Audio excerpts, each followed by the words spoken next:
शिक्षा या एजुकेशन क्या है?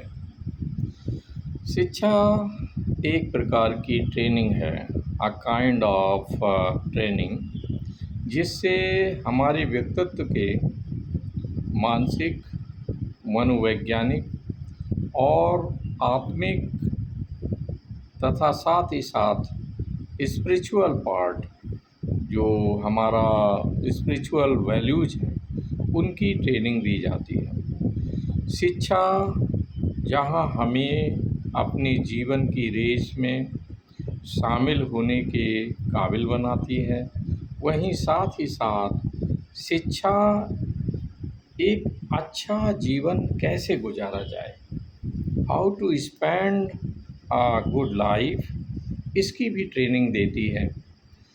शिक्षा मूल्यपरक है। अगर शिक्षा के साथ हम वैल्यूज को ऐड नहीं करते हैं तो शिक्षा अधूरी है। चूँकि शिक्षा के बाद, शिक्षित होने के बाद अगर हमारे अंदर वैल्यूज ऐड नहीं होती हैं, हमारे अंदर परिवर्तन हमारी पर्सनालिटी में नहीं आता है, चेंज नहीं आता है, तो हम फिर शिक्षित नहीं कहलाएंगे। शिक्षा के तमाम पहलू हैं। धार्मिक रूप में शिक्षा का अलग पार्ट है, नैतिक रूप में इसकी अलग डिमांड है, लेकिन आफ्टर ऑल सामाजिक और आर्थिक रूप में शिक्षा से अभिप्राय है कि यह एक संबल है। यह एक संबल है जो हमारे जीवन को आधार प्रदान करती है। हमें शिक्षा अगर हमारे अंदर खूबसूरती पैदा नहीं करती, शिक्षा अगर हमें सही तरीके से हमें जीने का सलीका नहीं आता है, तो ऐसी कंडीशन में मुझे नहीं लगता है कि वी आर एजुकेटेड, हम शिक्षित हैं। शिक्षा को देने के तरीके अलग होने चाहिए। शिक्षा परिवार में उस बच्चे के जन्म के साथ, बल्कि जन्म से पूर्व ही शुरू हो जाती है। माँ की कोख में जब बच्चा होता है तो वहाँ भी वो ट्रेनिंग ले रहा होता है। माँ के ऊपर जो प्रेशर होता है, माँ का जो इमोशनल और भावनात्मक हिस्सा है, अगर वो स्ट्रांग है, अगर उसे परिवार में बहुत ही प्रेम का एटमॉस्फेयर मिल रहा है, लविंग एटमॉस्फेयर मिल रहा है, परिवार के सभी सदस्य, उसका हस्बैंड, परिवार के सारे मेंबर्स उसकी अगर सही तरीके से केयर कर रहे हैं, तो ऐसे कंडीशन में जो बच्चा माँ की कोख में है उस पर इसका असर होता है। इट इज़ साइंटिफिकली प्रूव्ड, वैज्ञानिक रूप से ये बात सिद्ध हो गई है कि माँ की कोख में पल रहा बच्चा वो भी बाहरी प्रभावों से अछूता नहीं है। इवन मैं अपनी खुद की बच्ची का एक एग्जाम्पल देता हूँ। हालांकि अभिमन्यु का किस्सा जो है वो है कि किस प्रकार से जब माँ की कोख में थे और माँ और उनके पिता अर्जुन के बीच में जो वार्तालाप हो रहा था, तो वो उसे लर्न कर रहे थे। इसी तरह मेरी अपनी बेटी जब माँ की कोख में थी, तो मैंने एक कैलेंडर जो है, जो बच्चा एक अजान दे रहा था, खूबसूरत बच्चा था, उस कैलेंडर को मैंने अपने बेड के सामने लगा दिया था। तो मेरी जो वाइफ है वो उस कैलेंडर को बार बार देखती थी, और जब मेरी बच्ची का बर्थ हुआ उसके बाद करीबन 5 या 6 माह तक मैंने ये पाया कि बच्ची बार बार ऑटोमेटिकली उसके हाथ कानों की लौ तक पहुंच जाते थे, यानी बिल्कुल अजान की मुद्रा में आ जाते थे। तो इससे मैंने ये पाया कि माँ जो देखती है, माँ जो सुनती है, उस सब का असर, और माँ जो स्टडी करती है, उन सब का असर कोख में जो पल रहा बच्चा है उस पर असरात जाते हैं। अब माँ जब बाद में परवरिश देती है, उसे जो टीचिंग देती है, पेरेंट्स की जो टीचिंग मिलती है, तो उसका भी असर, that is the part of education.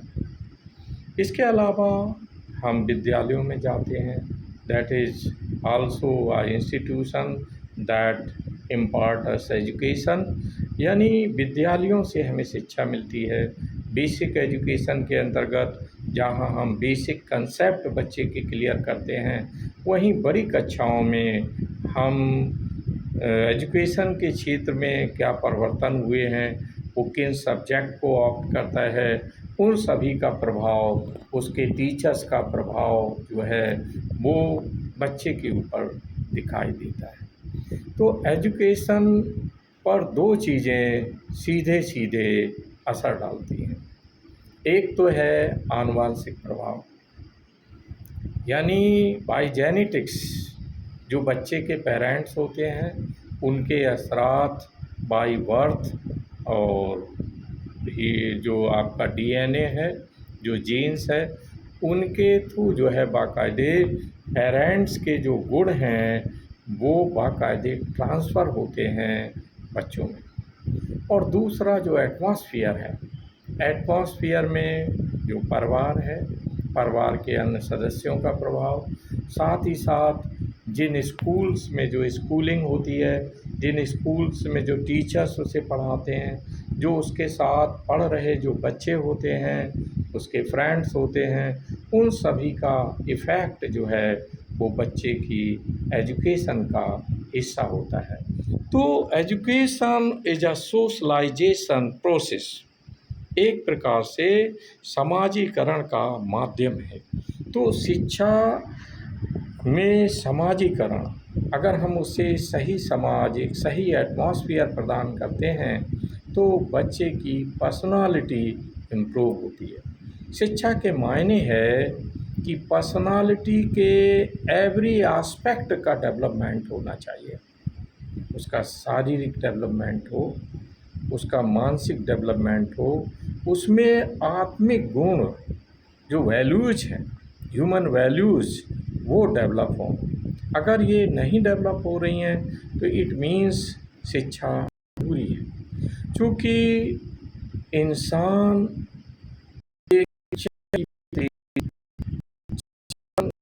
जो है यंत्र है, ना कि ये मैकेनिकल जो है यंत्र है, ये रोबोट नहीं है। इसके अंदर संवेदनाएं हैं, फीलिंग्स हैं, और वो सारी चीज़ें जो है वो अगर उसके अंदर नहीं आती हैं, अगर उसके अंदर आत्मिक जो गुण हैं, जो खास करके उसके सोल से रिलेटेड जो स्पिरिचुअल वैल्यूज़ हैं, अगर उनका इजाफा नहीं होता है, अगर उसके अंदर रिलीजियस वैल्यूज़ जो कि समय के साथ अगर वो उसके अंदर नहीं आती, तो भी हम उसको पाएंगे कि वो शैक्षिक रूप से अधूरा है। तो शिक्षा एक बिग प्रोसेस है जो हमें अंधेरे से प्रकाश की ओर ले जाती है। शिक्षा एक माध्यम है।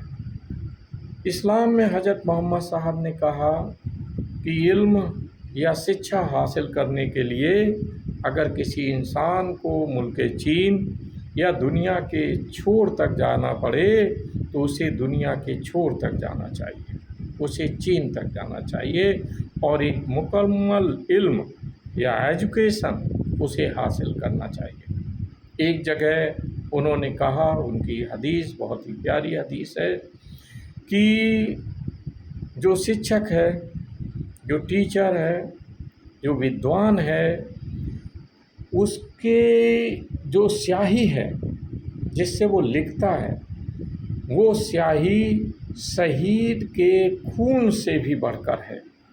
चूँकि शहीद एक अच्छे पर्पज़ के लिए अपनी शहादत करता है, वहीं जो टीचर है, जो शिक्षक है, जो नेशन बिल्डर है, वो शहीदों की जमात तैयार करता है। ऐसे लोगों की जमात तैयार करता है जो समाज में, कंट्री में और वर्ल्ड लेवल पर ह्यूमैनिटी में इसमें इजाफा करते हैं। तो आफ्टर ऑल शिक्षा के बृहद मायने हैं।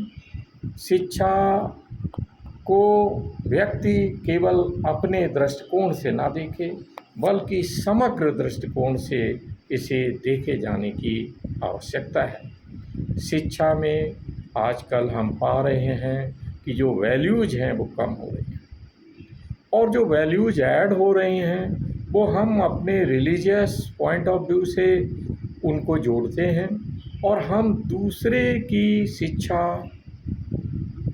को जो है महत्व नहीं देते हैं। यहाँ ये बड़े सोचने और विचारने का विषय है। शिक्षा कहीं भी हो, ज्ञान कहीं भी हो, अगर वो हमारे जीवन में खूबसूरती पैदा करने का माध्यम है, एक मीन्स है, तो हमें उसे हासिल करना चाहिए। वो अगर हमारी दीनी और दुनियावी जिंदगी को खूबसूरत बनाने का एक मीडियम है, तो हमें ऐसी सारी चीज़ों को लर्न करना चाहिए।